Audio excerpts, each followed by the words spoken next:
Bismillahirrahmanirrahim.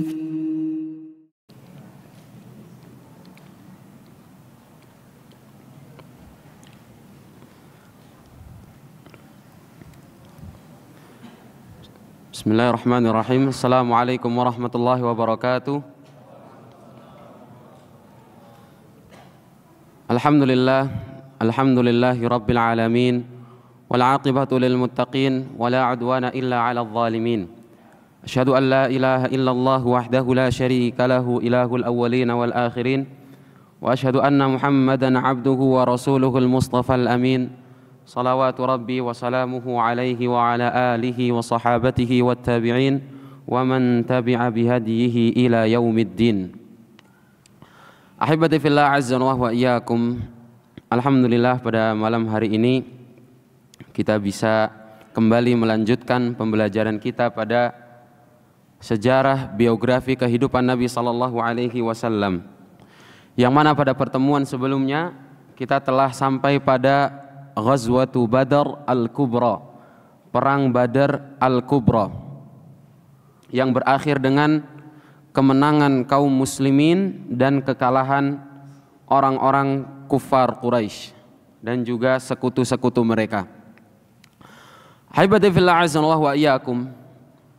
Orang-orang kufar Quraisy ketika mereka mendengar kabar kekalahan pasukan mereka, Abu Sufyan yang telah berhasil sampai di Mekah, kembali ke Mekah dengan selamat, selang beberapa waktu mendengar kabar kekalahan Abu Jahal dan pasukannya.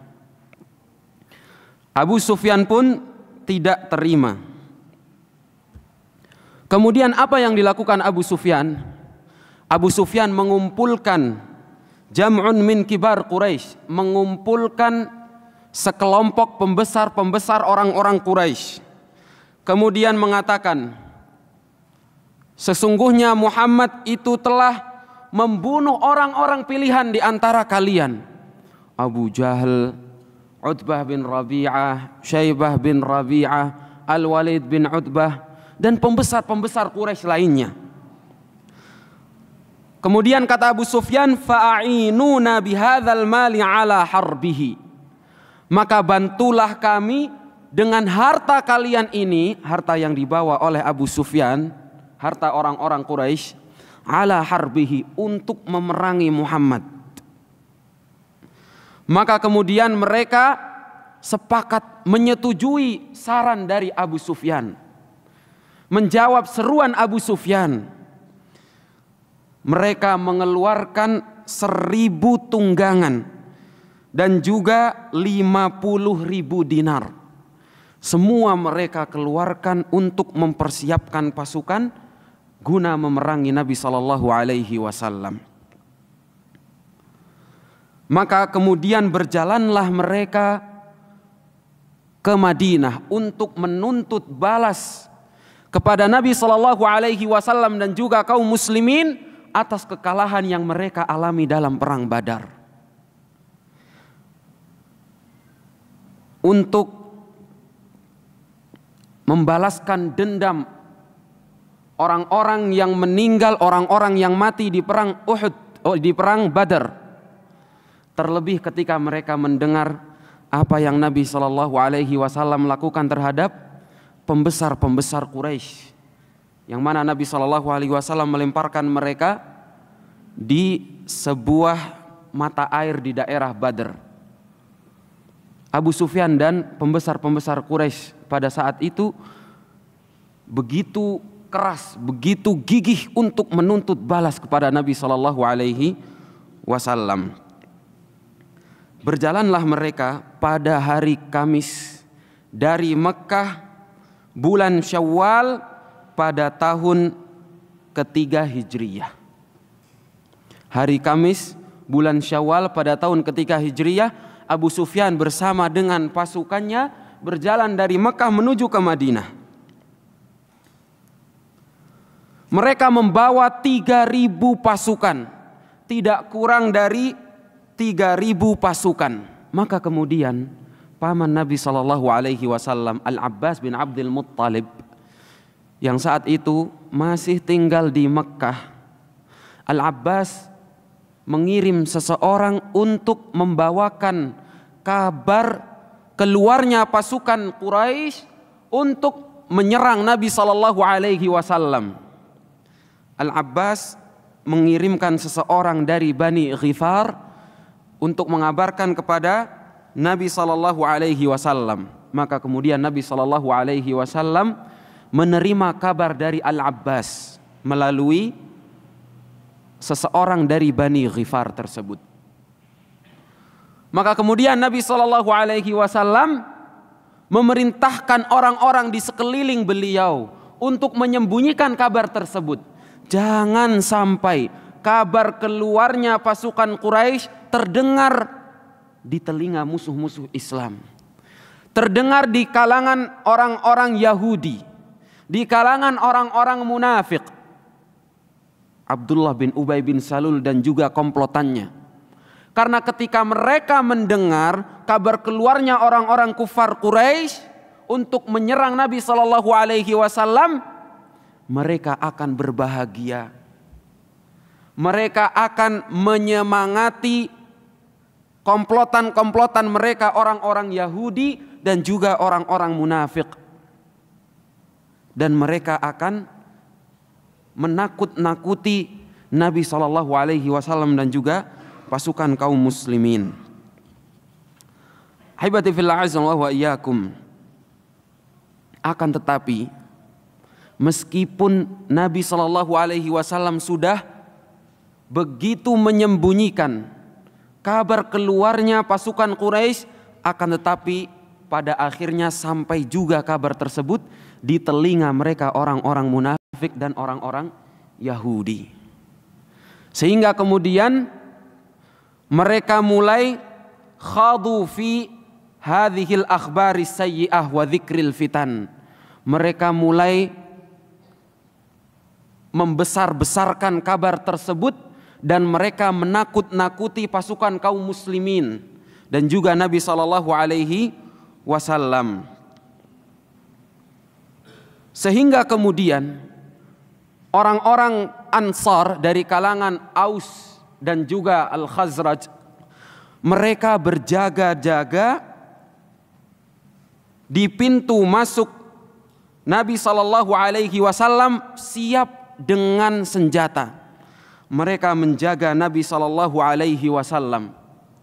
Jangan sampai sewaktu-waktu tiba-tiba mereka dikejutkan dengan serangan malam yang datang secara tiba-tiba, sehingga mencelakai Nabi Shallallahu Alaihi Wasallam. Orang-orang dari Aus dan juga Khazraj senantiasa terjaga untuk melindungi Nabi Shallallahu Alaihi Wasallam dari serangan yang tiba-tiba yang mereka khawatirkan. Kemudian Nabi Shallallahu Alaihi Wasallam pada malam hari, di hari Kamis tersebut, di malam Jumat, Nabi Shallallahu Alaihi Wasallam melihat mimpi. Apa yang Nabi Shallallahu Alaihi Wasallam lihat pada mimpi tersebut? Nabi Shallallahu Alaihi Wasallam mengatakan, "Inni wallahi qad ra'aitu khairan, ra'aitu baqaran tudhbah, wa ra'aitu fi dhubabi sayfi thulman, wa ra'aitu anni adkhaltu yadayya fi dir'in hasinah." Kata Nabi Shallallahu Alaihi Wasallam, aku melihat mimpiku itu sebuah kebaikan. Aku melihat ada seekor sapi yang disembelih, dan aku melihat pada penghujung pedangku ada sebuah ukiran, dan aku melihat dalam mimpiku aku memasukkan tanganku ke dalam baju perangku. Kata Nabi Shallallahu Alaihi Wasallam. Kemudian beliau Shallallahu Alaihi Wasallam menafsirkan mimpi tersebut. Kata beliau Shallallahu Alaihi Wasallam, fa ammal baqar, adapun sapi, maka itu pertanda fanasun min ashabi yuqtalun, bahwasannya sekelompok dari sahabat-sahabatku akan terbunuh. Wa ammas salam alladhi uritu fi sayfi fahuwa rajulun min ahli baiti yuqtal. Adapun ukiran yang ada di penghujung pedangku, maka itu menandakan ada seorang dari keluargaku yang akan terbunuh. Inilah mimpi yang dilihat oleh Nabi Shallallahu Alaihi Wasallam, dan Nabi Shallallahu Alaihi Wasallam tidak melihat mimpi tersebut sebagai keburukan. Nabi Shallallahu Alaihi Wasallam mengatakan, Inni wallahi qad ra'aitu khairan, sungguh demi Allah aku melihat kebaikan. Oleh karenanya Nabi Shallallahu Alaihi Wasallam menceritakan mimpi tersebut.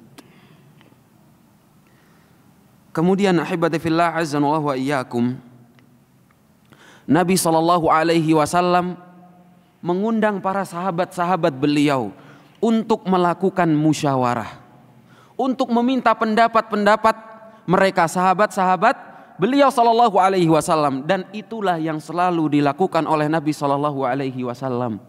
Nabi Shallallahu Alaihi Wasallam hampir di seluruh perkara beliau senantiasa meminta pendapat dari sahabat-sahabatnya, tidak memutuskan perkara sendiri tanpa mengambil pendapat-pendapat, tanpa mendengarkan terlebih dahulu pendapat-pendapat dari sahabat-sahabat beliau.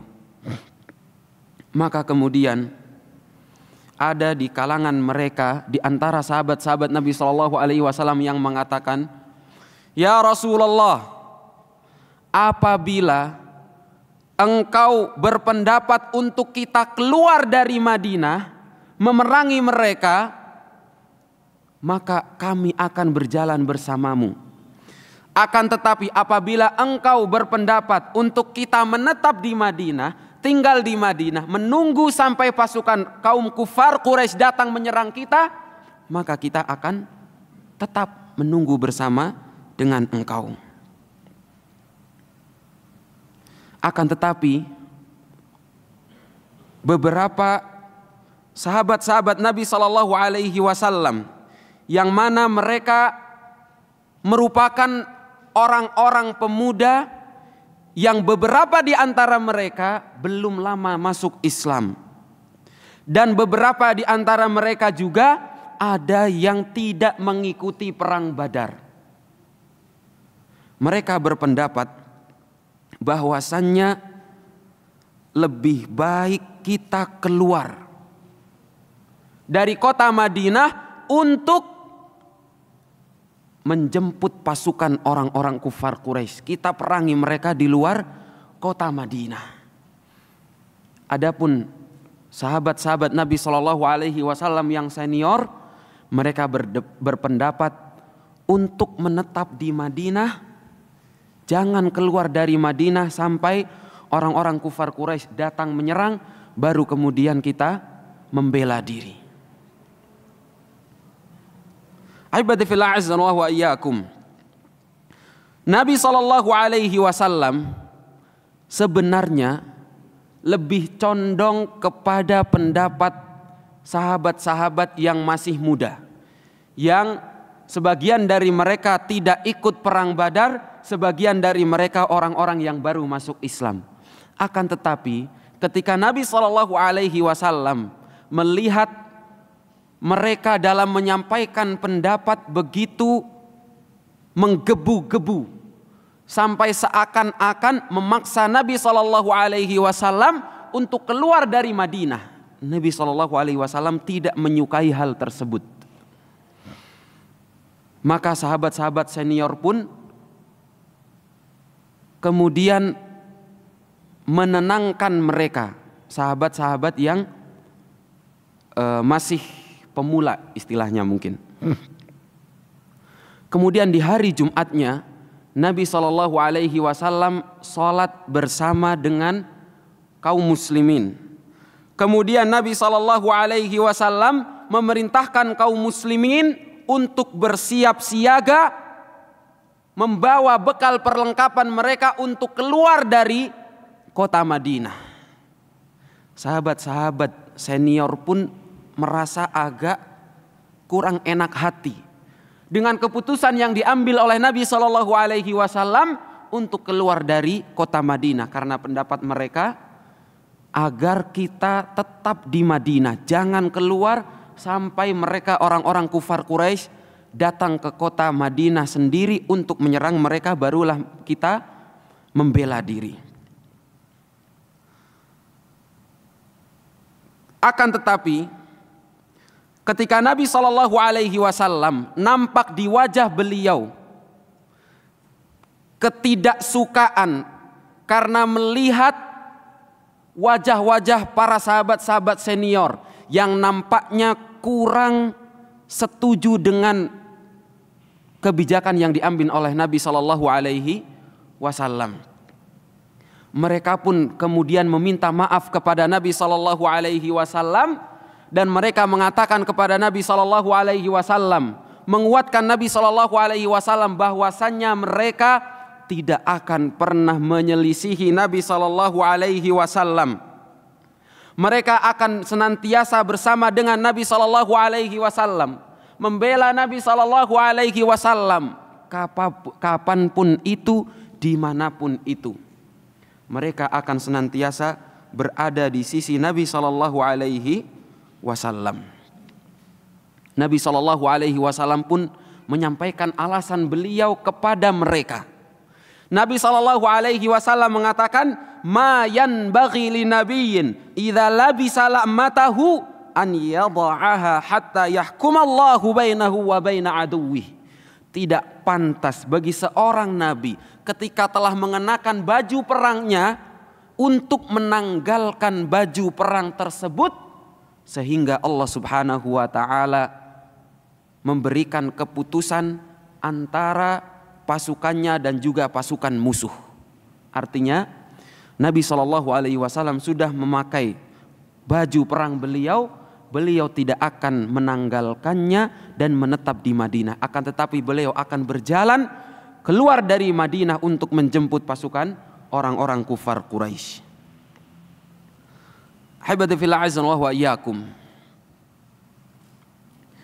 Keluarlah Nabi SAW bersama dengan 1000 pasukan.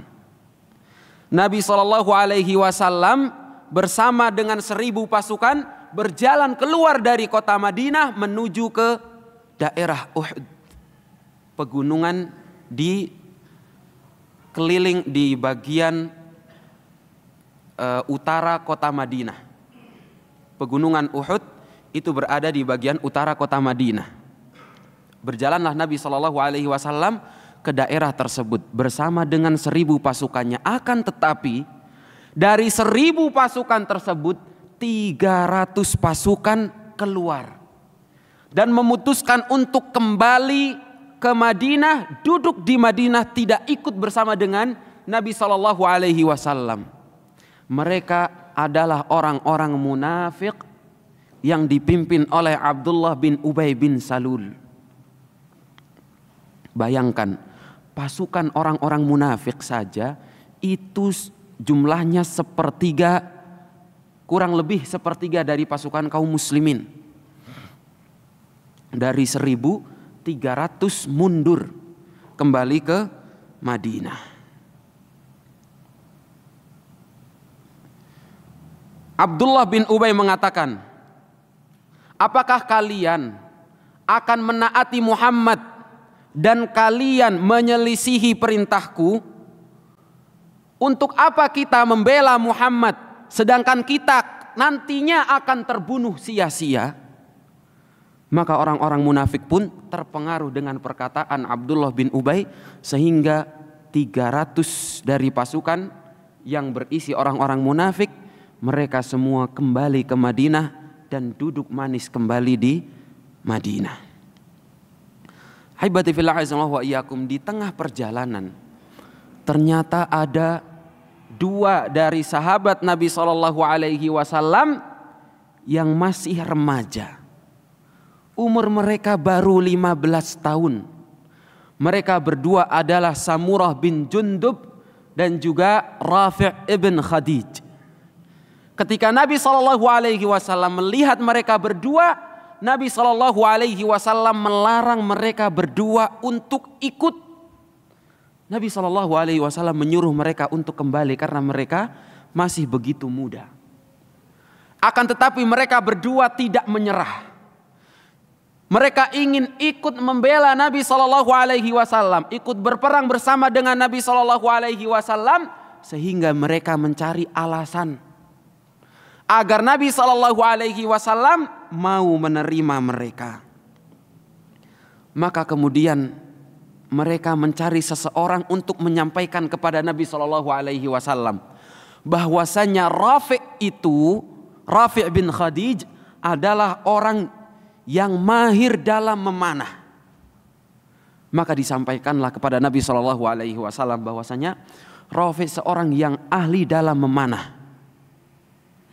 Nabi menilai bahwa Nabi Shallallahu Alaihi Wasallam membutuhkan di antara pasukan orang yang pandai dalam memanah. Maka kemudian Nabi Shallallahu Alaihi Wasallam menerima Rafi' bin Khadij. Samurah tidak kalah, tidak mau kalah. Samurah pun meminta bantuan seseorang untuk menyampaikan kepada Nabi Shallallahu Alaihi Wasallam bahwasanya ia lebih pandai daripada Rafi' bin Khadij. Ia berhasil mengalahkan Rafi' bin Khadij. Sehingga kemudian Nabi Shallallahu Alaihi Wasallam pun menerima Samurah bin Jundub. Maka mereka berdua berhasil ikut dalam pasukan Nabi Shallallahu Alaihi Wasallam ke medan pertempuran Uhud. Kemudian Nabi Shallallahu Alaihi Wasallam bersama dengan pasukannya melewati sebuah tempat, sebuah perkebunan milik seorang munafik yang bernama Murbi' bin Qidi atau Murabba' bin Qaidi. Dan Murabba' bin Qaidi merupakan seorang yang buta. Dia tidak melihat bahwa pasukan kaum muslimin telah melewati daerahnya, telah melewati lahannya. Akan tetapi dia mendengar suara orang-orang yang melewati tanpa ia ketahui siapa yang lewat. Ia pun mengatakan, siapa yang melewati lahanku? Kalau kamu adalah Rasulullah, maka aku tidak mengizinkan engkau untuk melewati wilayahku, untuk melewati lahanku. Maka orang-orang pun, pasukan kaum muslimin segera berkumpul untuk membunuh Murabba' bin Qaidi. Akan tetapi Nabi SAW melarang mereka untuk membunuhnya. Dan Nabi SAW mengatakan, la taqtuluh fahadha a'mal qalb wa a'mal basar. Jangan kalian bunuh dia, karena dia merupakan seorang yang matanya buta, hatinya pun buta. Sudah matanya buta, hatinya pun buta. Untuk apa faedahnya kalian bunuh orang tersebut? Malah ditakutkan ketika mereka membunuh Murabba' bin Qaidi akan terdengar di kalangan kaum muslimin dan juga orang-orang munafik bahwa Muhammad membunuh sahabatnya sendiri. Karena dia merupakan seorang munafik yang menampakkan keislaman dan menyembunyikan kekufuran. Habibati fillah azza wa iyyakum. Setelah meringkas jalan dengan melewati lahan Murabba' bin Qaidi, sampailah Nabi SAW di sebuah daerah yang disebut Jabal Ainain, sebuah gunung di samping gunung Uhud. Dan Nabi SAW memerintahkan 50 dari pasukan pemanah yang dipimpin oleh Abdullah bin Jubair untuk naik ke atas bukit Rumat. Sebenarnya dia sebuah bukit, kemudian terkenal dengan nama Bukit Rumat.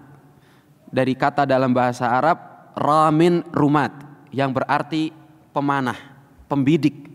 Karena bukit tersebut Nabi SAW perintahkan kepada pasukan pemanah untuk menaiki bukit tersebut dan menetap di atas bukit tersebut. Nabi SAW mengatakan kepada mereka untuk senantiasa berada di atas bukit tersebut. Jangan sampai kalian turun dari bukit ini meskipun kalian melihat burung-burung telah memakan bangkai-bangkai pasukan kaum muslimin. Artinya meskipun pasukan kaum muslimin kalah, jangan sekali-kali kalian turun dari bukit tersebut. Nabi SAW melarang mereka untuk turun dari bukit Rumat tersebut. Dan Nabi SAW mengapa memerintahkan mereka untuk senantiasa berada di atas bukit tersebut? Karena bukit Rumat merupakan tempat yang tinggi. Dari tempat ketinggian mereka dapat melihat keadaan orang-orang kufar Quraisy. Jangan sampai pasukan kufar Quraisy melempari pasukan kaum muslimin dengan panah-panah mereka, dengan manjanik-manjanik mereka, sehingga pasukan kaum muslimin dapat kocar-kacir. Karena mereka secara jumlah pun telah kalah secara jumlah. Maka pasukan pemanah bisa memanah mereka, orang-orang kufar Quraisy, pasukan-pasukan kufar, agar mereka tidak dapat melempari pasukan kaum muslimin dan tersibukkan dengan pasukan yang berada di atas bukit tersebut. Haibati fillah azza wa iyyakum. Pasukan orang-orang kufar dipimpin oleh Abu Sufyan bin Harb dan memiliki dua panglima yang cerdas, yaitu Khalid ibn al-Walid dan juga Ikrimah bin Abu Jahal. Khalid ibn al-Walid seorang panglima yang cerdas, yang belum pernah terkalahkan sekalipun ketika beliau memimpin perang, baik itu sebelum beliau masuk Islam maupun setelah beliau masuk Islam. Kemudian tepatnya di hari Sabtu pada bulan Syawal tahun ketiga Hijriyah, terjadilah peperangan Uhud di antara pasukan kaum muslimin melawan orang-orang kufar. Seperti biasa, peperangan pun dimulai dengan berduel, dengan mubarazah. Berduel antara personil pasukan kaum muslimin melawan personil pasukan kufar. Pasukan kufar diwakili oleh Talhah bin Abi Talhah. Maka kemudian Nabi SAW mempersilahkan siapa dari pasukan kaum muslimin yang berkenan untuk maju melawan Talhah bin Abi Talhah. Maka majulah Az-Zubair ibn al-Awwam untuk melawan Talhah bin Abi Talhah. Sehingga kemudian Nabi SAW memuji Az-Zubair dan mengatakan kepada Az-Zubair, inna likulli nabiyyin hawariyan wa inna hawari Zubair Az-Zubair ibn al-Awwam. Sesungguhnya setiap nabi memiliki hawari, penolong-penolong, dan sesungguhnya penolongku, hawari bagiku adalah Az-Zubair ibn al-Awwam. Az-Zubair pun berhasil mengalahkan Talhah bin Abi Talhah. Setelah itu kemudian perang berkecamuk antara pasukan kaum muslimin melawan orang-orang kufar. Haibati fillah azza wa iyyakum. Pasukan kaum muslimin, mereka senantiasa melempari pasukan kufar, melempari pasukan kaum muslimin dengan panah-panah yang mereka miliki, dan juga menyerbu kaum muslimin dengan kuda-kuda yang mereka tunggangi. Maka di dalam perang Uhud begitu terlihat bagaimana perjuangan pasukan kaum muslimin, bagaimana kesabaran pasukan kaum muslimin dalam melawan orang-orang kufar. Bayangkan 700 melawan 3000, lebih dari 3 kali lipat. Secara hitung-hitungan manusia itu tidak akan menang pasukan kaum muslimin, karena 7.000 melawan 3.000. Akan tetapi Allah Subhanahu wa taala mengirimkan seperti biasa. Allah Subhanahu wa taala senantiasa mengirimkan bala bantuannya dengan pasukan yang tidak dapat dilihat secara kasat mata oleh manusia. Seorang sahabat menceritakan, aku melihat di sisi kanan dan di sisi kiri Rasulullah ada seakan-akan seperti pasukan yang senantiasa membela Nabi SAW. Ketika ada serangan yang hendak sampai kepada Nabi SAW, dua orang tersebut senantiasa menangkis dari Nabi SAW. Dan suatu hari Nabi SAW mengatakan kepada para sahabat bahwa yang di sebelah kanan beliau adalah Jibril dan yang di sebelah kiri beliau adalah Mikail. Begitulah Allah Subhanahu wa taala senantiasa menolong Nabi SAW dan juga pasukan kaum muslimin. Di dalam kancah peperangan terdapat seorang dari pasukan kufar yang bernama Wahsy bin Harb. Wahsy merupakan seorang budak milik Jubair bin Mut'im. Wahsy menceritakan, sesungguhnya di dalam perang Badar Hamzah itu telah membunuh Tu'aimah bin Adi ibn al-Khiyar. Maka tuanku Jubair bin Mut'im mengatakan kepadaku, Wahsy, kalau kamu berhasil membunuh Hamzah, maka kamu bebas. Kamu terbebas dari perbudakan. Aku akan memerdekakanmu kalau kamu berhasil membunuh Hamzah bin Abdul Muttalib. Karena Hamzah telah membunuh Tu'aimah bin Adi. Maka Wahsy pun ketika mendengar pasukan kufar telah bersiap untuk menuntut balas dari kaum muslimin, Wahsy pun ikut berjalan bersama dengan pasukan kufar Quraisy.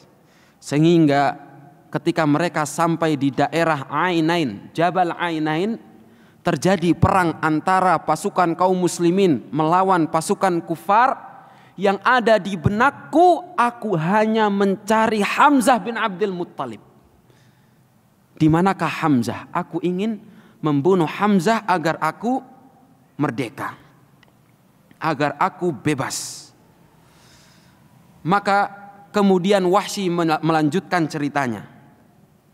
Ketika aku melihat Hamzah, aku mengatakan kepada Hamzah, ya Siba' ibn Ummi Anmar, wahai binatang buas, anak dari ibunya macan.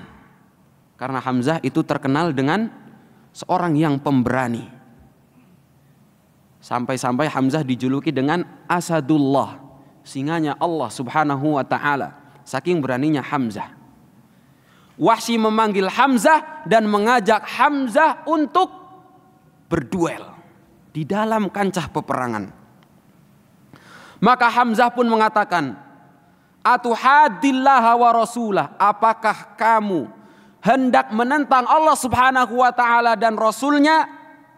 Maka kemudian terjadi duel di antara mereka berdua. Dan qaddarallah, Wahsy berhasil membunuh Hamzah bin Abdul Muttalib. Hamzah bin Abdul Muttalib dengan melemparkan tombak kepada Hamzah. Ketika Wahsy berhasil membunuh Hamzah, Wahsy berhasil menusuk Hamzah di bagian hatinya.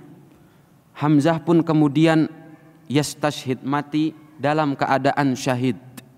Dan Wahsy mengkabarkan kepada tuannya, kepada Jubair ibn Mut'im, bahwasanya ia telah berhasil membunuh Hamzah. Sehingga kemudian Jubair bin Mut'im pun memerdekakan Wahsy. Maka terbunuhlah Hamzah di dalam perang Uhud. Habibti fillah azanallahu wa iyyakum. Di kemudian harinya Wahsy pun masuk Islam. Dan Wahsy begitu sedih, begitu menyesal karena pernah membunuh Hamzah. Sehingga kemudian saat tiba perang Yamamah antara pasukan kaum muslimin melawan Musailamah Al-Kadzab. Wahsy ingin menebus kesalahannya di masa lalu, sehingga ia mengeluarkan tombak yang dahulu ia gunakan untuk membunuh Hamzah. Ia berniat untuk menggunakan tombak tersebut guna membunuh Musailamah Al-Kadzab. Dan pada akhirnya Wahsy pun berhasil membunuh Musailamah Al-Kadzab dalam perang Yamamah menggunakan tombak yang dahulu ia gunakan untuk membunuh Hamzah. Haibati fillah azzanallahu wa iyyakum. Sudah masuk waktu Isya? Tapi kita masuk Isya terlebih dahulu, nanti selepas Isya insyaallah kita lanjutkan. Bismillah, alhamdulillah, wassalatu wassalamu ala rasulillah, amma ba'd. Kita lanjutkan dari pembahasan kita pada perang Uhud. Haibati fillah azzanallahu wa iyyakum. Dan perang pun berkecamuk antara pasukan kaum muslimin melawan orang-orang kufar. Kemudian haibati fillah azzanallahu wa iyyakum, di saat perang berkecamuk, Sa'ad ibn Abi Waqqas melihat sebagaimana yang sebelumnya disebutkan, ada dua orang yang seakan-akan berperang bersama dengan Nabi sallallahu alaihi wasallam di sebelah kanan dan kiri beliau. Mereka berdua adalah Jibril dan juga Mikail. Dan pada akhirnya peperangan pun dimenangkan oleh kaum muslimin, tentunya dengan bala bantuan dari malaikat. Ketika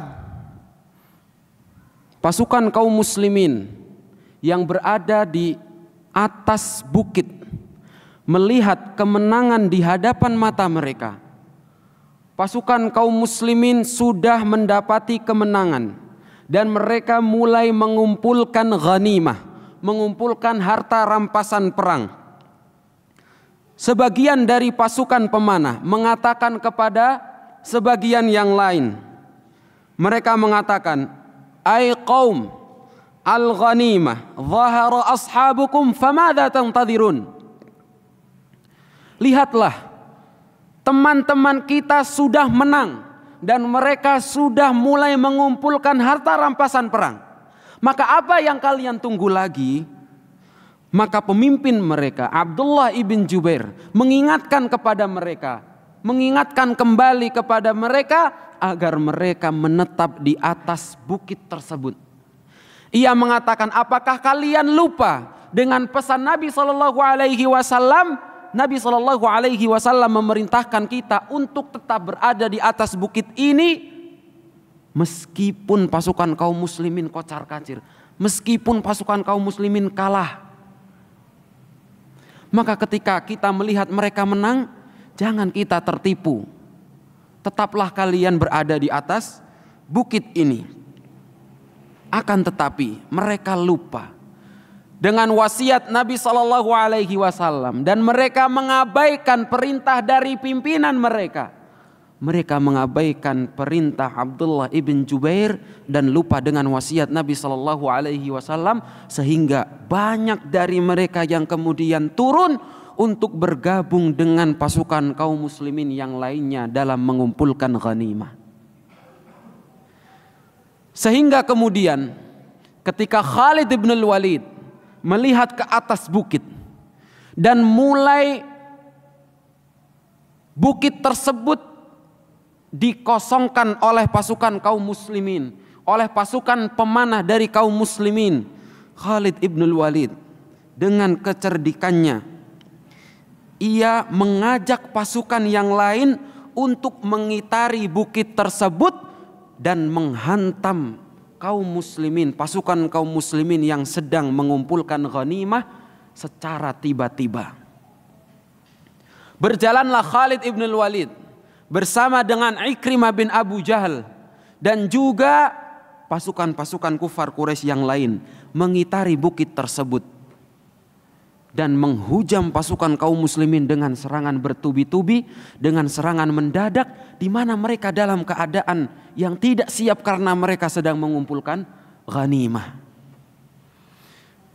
Sehingga kemudian pasukan kaum muslimin mulai kocar-kacir. Diserbu secara tiba-tiba oleh pasukan Khalid ibn Walid dan pasukan Ikrimah bin Abu Jahal. Banyak dari pasukan kaum muslimin yang terbunuh. Disebutkan oleh para sejarawan tidak kurang dari 70 pasukan kaum muslimin yang terbunuh di dalam perang Uhud. Maka kemudian Abu Sufyan menyeru, "Afil qaumi Muhammad, apakah ada di antara kalian Muhammad?" Nabi SAW mengatakan, "La tujibu, jangan kalian jawab." Maka mereka pun diam. Abu Sufyan kembali bertanya, "Afil qaumi ibnu Abi Quhafah, apakah ada Abu Bakar bin Abi Quhafah?" Pasukan kaum muslimin pun diam. "Afil qaumi ibn al-Khattab, apakah ada di antara kalian Umar bin al-Khattab?" Nabi pun melarang pasukan kaum muslimin untuk menjawab. Pasukan muslimin pun diam. Akan tetapi Umar bin al-Khattab tidak tahan dengan apa yang dikatakan Abu Sufyan. Karena Abu Sufyan mengatakan, sungguh mereka bertiga telah terbunuh. Muhammad sallallahu alaihi wasallam, Abu Bakar dan juga Umar telah terbunuh. Karena kalau mereka masih hidup, mereka akan menjawab pertanyaan saya, kata Abu Sufyan. Umar pun tidak tahan sehingga ia mengatakan, "Kadzabta ya aduwallah, sungguh engkau berdusta wahai musuh Allah," kata Umar bin Khattab. Habibati fillah azza wa iyyakum. Setelah mendengar Umar bin Khattab, perkataan Umar bin Khattab, Abu Sufyan pun kemudian menyerukan, ingin memamerkan kepada Umar dan juga pasukan kaum muslimin tentang serangan yang mereka lakukan dengan tiba-tiba yang berhasil membunuh banyak dari pasukan kaum muslimin. Abu Sufyan mengatakan, "U'lu hubal, u'lu hubal, u'lu hubal." Maka Nabi SAW mengatakan, jawab mereka, memerintahkan kaum muslimin untuk menjawab. Mereka pun bertanya, apa yang harus kita katakan wahai Rasulullah? Nabi SAW pun mengatakan kepada mereka, qulu Allahu a'la wa ajal. Allah maha tinggi dan Allah lebih mulia. Allah lebih tinggi dan Allah lebih mulia. Abu Sufyan pun kembali menyerukan, lanal uzza wala uzza lakum. Kami memiliki uzza dan kalian tidak memilikinya. Nabi pun memerintahkan kaum muslimin untuk menjawab. Apa yang harus kita katakan? Nabi mengatakan, Allahu maulana wala maula lakum. Allah lah sang penolong kami dan kalian tidak memiliki penolong. Maka kemudian Abu Sufyan mengatakan, al harbu sijal, yaumun bi yaum, yaumun bi badr, wa tajiduna mathalah lam amur biha walam tasukni. Peperangan itu silih berganti. Sehari milik kalian, sehari milik kami. Kemarin kami kalah dalam peperangan Badar, dan lihatlah saat ini kalian dapati kami berada di atas kemenangan, kata Abu Sufyan. Dan masih saja peperangan berkecamuk dan pasukan kaum muslimin masih dalam keadaan kocar-kacir. Sehingga barisan mereka mulai terpecah belah. Di saat pasukan kaum muslimin seakan-akan berada dalam posisi sebuah benda yang diapit oleh tang.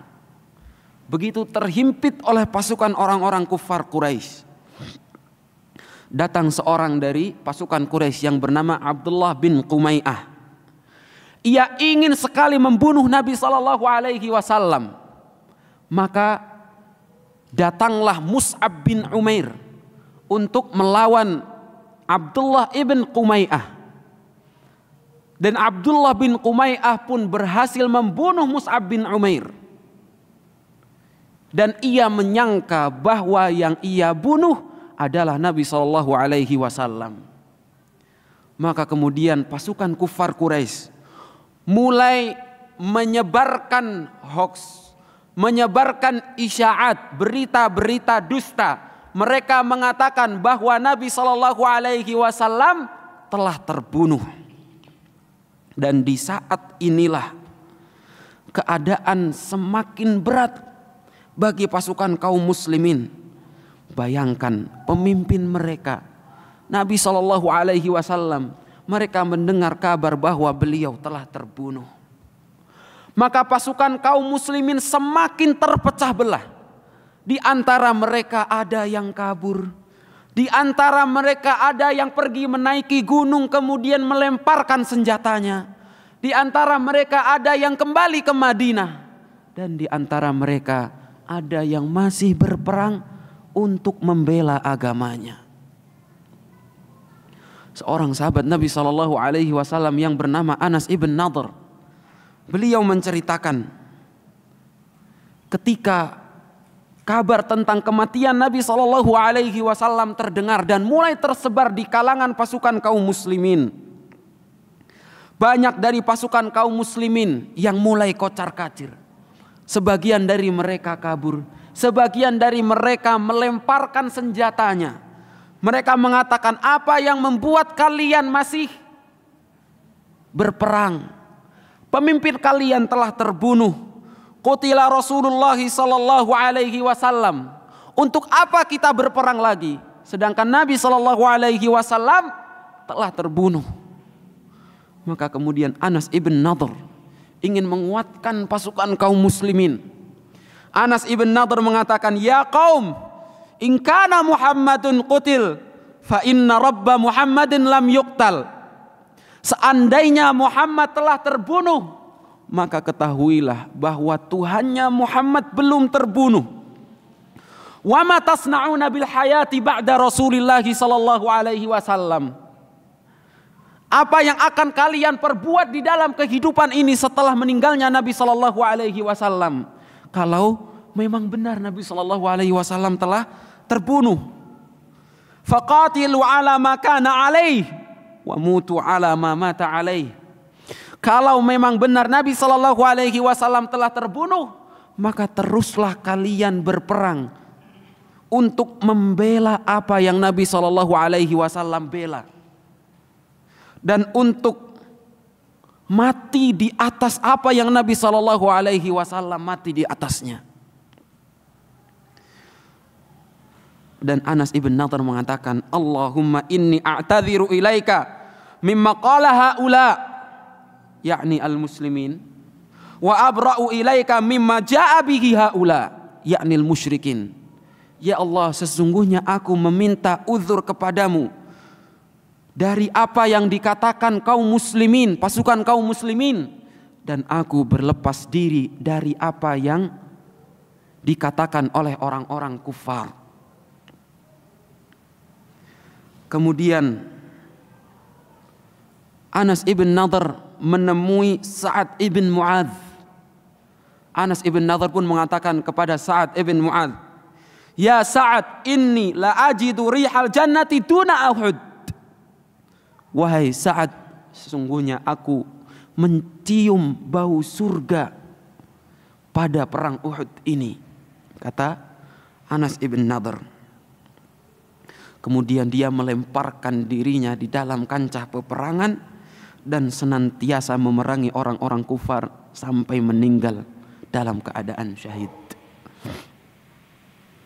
Sampai-sampai ditemukan di dalam jasad Anas ibn Nadhr lebih dari 80 luka, baik itu luka tusukan pedang, luka tusukan tombak maupun luka terkena panah. Anas ibn Nadhr radhiyallahu an. Habibti fillah azzamallahu wa iyyakum. Di dalam keadaan tersebut, para sahabat pun berkeliling mengitari Nabi sallallahu alaihi wasallam untuk melindungi Nabi sallallahu alaihi wasallam dengan kabar yang beredar bahwa Nabi sallallahu alaihi wasallam telah terbunuh. Mereka masih kokoh, mereka masih sabar berada bersama dengan Nabi sallallahu alaihi wasallam untuk melindungi setiap senjata yang hendak melukai, yang hendak mengenai Nabi sallallahu alaihi wasallam. Akan tetapi tidak terelakkan, Nabi sallallahu alaihi wasallam pun terluka parah. Sampai-sampai gigi geraham beliau pecah dan bibir beliau bagian bawah robek. Dan jidat beliau, dahi beliau terkena serangan sampai-sampai terluka pula. Nabi sallallahu alaihi wasallam ketika kekalahan melanda pasukan kaum muslimin,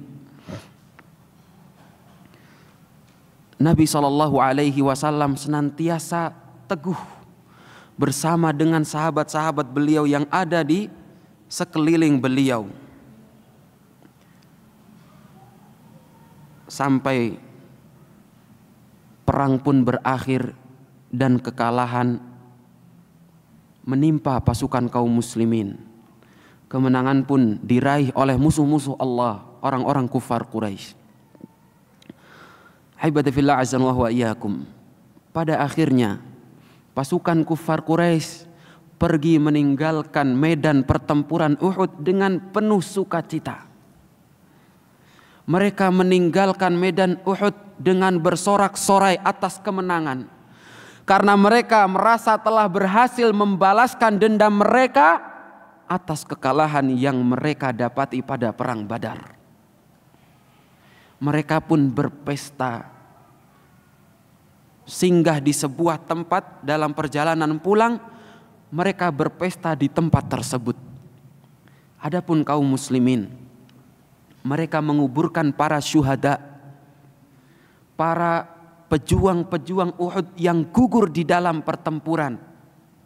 Nabi sallallahu alaihi wasallam memerintahkan pasukan kaum muslimin untuk mengumpulkan mereka semua di dalam satu tempat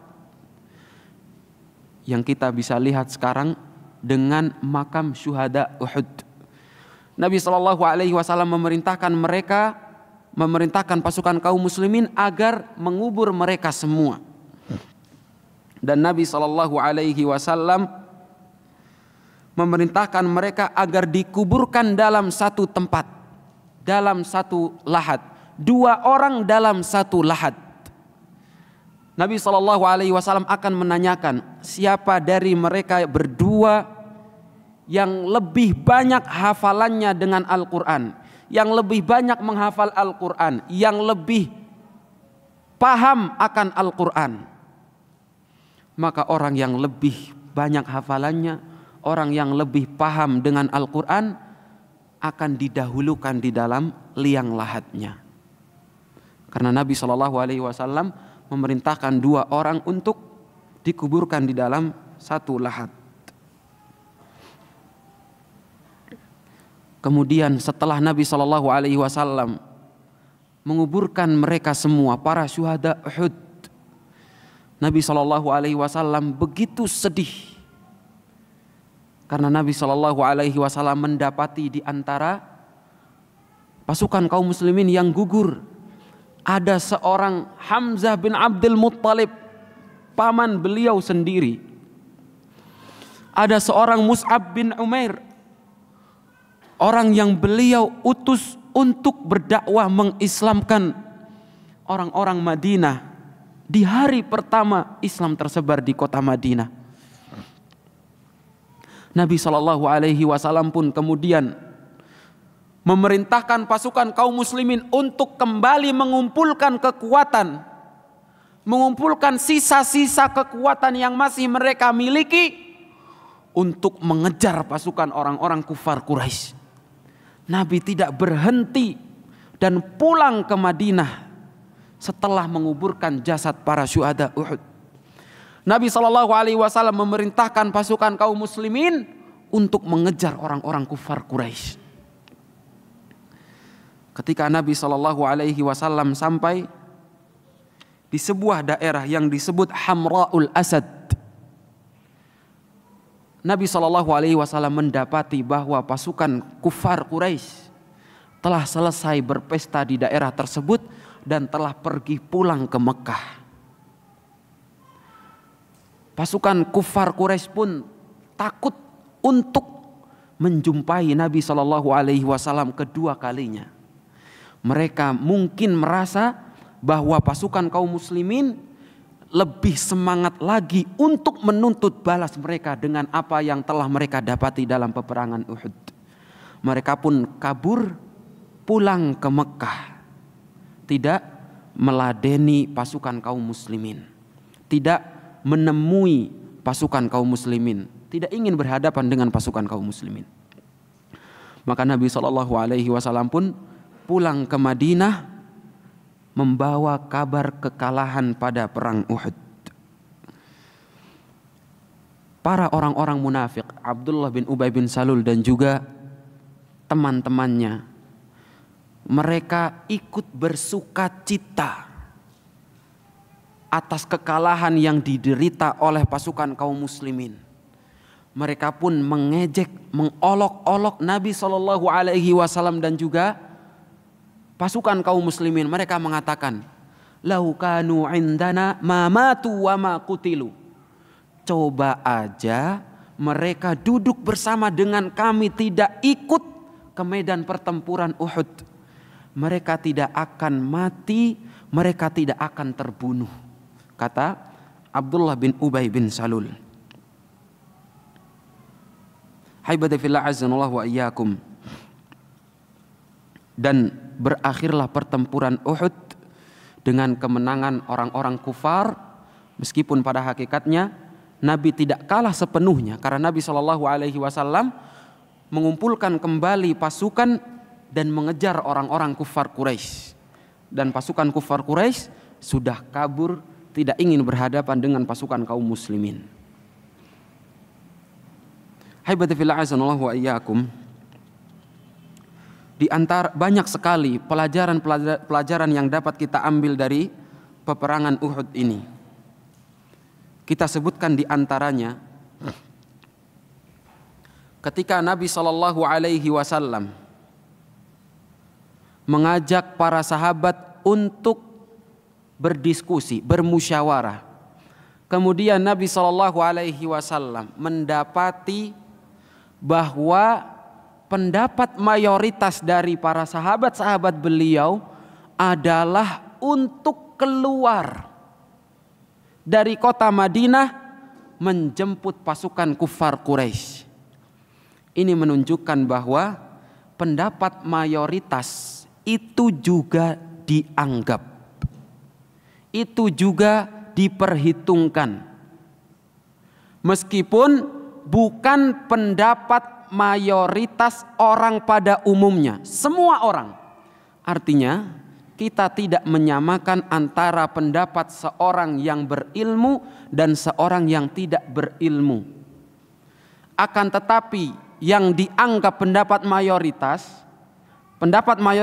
yang diperhitungkan adalah pendapat mayoritas orang-orang yang memiliki ilmu. Lihatlah mereka, sahabat-sahabat Nabi SAW. Oleh karenanya, di dalam sebuah permasalahan, kalau terdapat pendapat jumhurul ulama, seringkali kita lebih mengedepankan pendapat jumhur daripada pendapat satu atau dua orang ulama lainnya.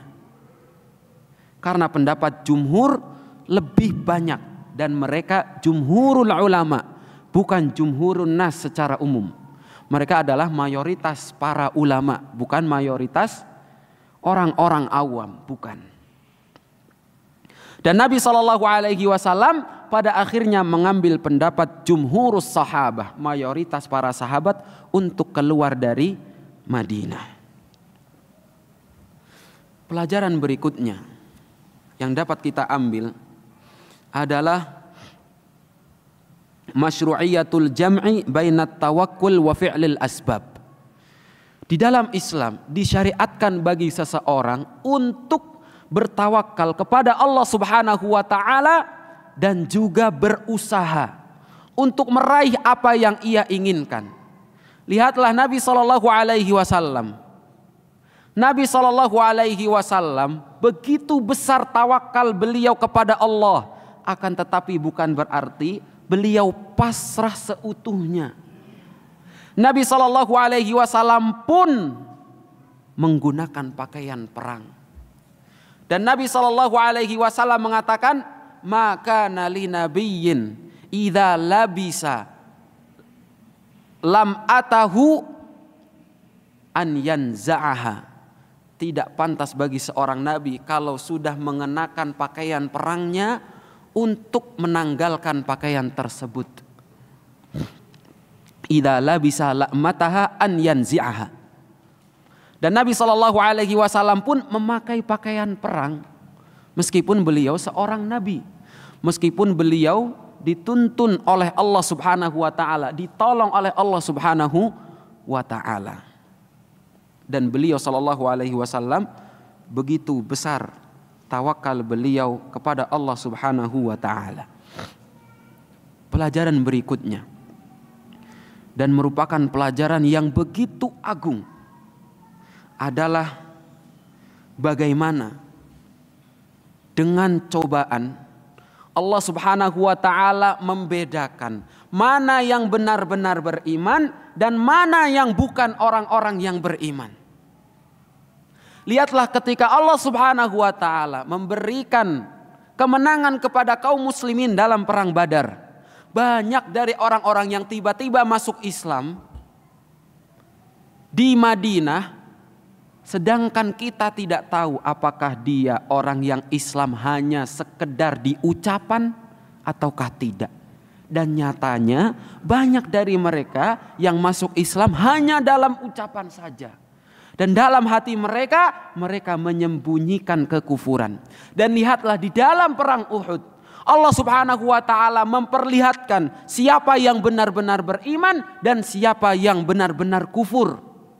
Oleh karenanya Nabi SAW tidak menangisi kekalahan dalam perang Uhud. Ketika Nabi SAW melihat mimpi, Nabi tidak menilai bahwa mimpi tersebut merupakan mimpi yang buruk. Nabi mengatakan, wallahi innahu khairun. Demi Allah itu merupakan kebaikan. Inni ra'aitu khairan, aku melihat kebaikan. Karena di dalam perang Uhud inilah Nabi SAW ditampakkan kepada beliau, inilah mereka orang-orang munafik dan inilah mereka orang-orang yang benar-benar jujur di dalam keimanan mereka.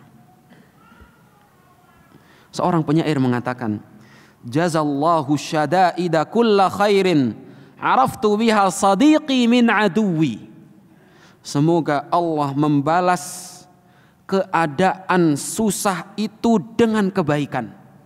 Karena keadaan susah ini telah memperlihatkan kepadaku siapa yang merupakan teman dan siapa yang merupakan lawan. Seorang yang bijak mengatakan, haqiqatus sadiq tu'rafu 'inda ad-dhiq. Hakikat seorang teman yang sejati itu akan terlihat ketika kita dalam keadaan susah. Lihatlah Nabi SAW ketika beliau menerima kabar akan datangnya pasukan kufar Quraisy yang jumlahnya begitu besar. Orang-orang munafik tidak ingin menolong Nabi SAW. Mereka pulang ke Madinah, duduk manis di Madinah. Dan kita dapati di dalam kehidupan, ketika kita dalam keadaan susah, banyak orang yang pergi meninggalkan kita. Berbeda ketika kita dalam keadaan lapang, orang-orang akan mendekat kepada kita, merasa memiliki peran terhadap kesuksesan yang kita dapatkan. Begitulah keadaan sempit mengenalkan kepada kita siapa yang benar-benar teman kita dan siapa orang-orang yang berdusta kepada kita, bersembunyi di atas topeng pertemanan, bersembunyi di balik topeng pertemanan. Haibadillah azanallahu wa iyyakum. Pelajaran selanjutnya adalah bagaimana pendidikan yang baik. Mendidik seorang anak di atas al-manhajun nabawi fit tarbiyah. Manhaj tata cara Nabi Shallallahu Alaihi Wasallam di dalam mendidik. Sehingga lihatlah dua orang yang masih muda belia, seorang Samurah bin Jundub dan Rafi' bin Khadij yang masih berusia 15 tahun, sudah ingin keluar membela Nabi Shallallahu Alaihi Wasallam. Kita, apa kabar kita semua di umur 15 tahun? Apakah kita memiliki keinginan, punya keinginan saja untuk membela agama Allah saat kita berusia 15 tahun? Belum tentu. Tapi dengan pendidikan yang baik, lihatlah dua orang remaja sebegitu inginnya membela Nabi Shallallahu Alaihi Wasallam, mereka sangat merindukan asy-syahadah, mati di atas syahadah, mati syahid.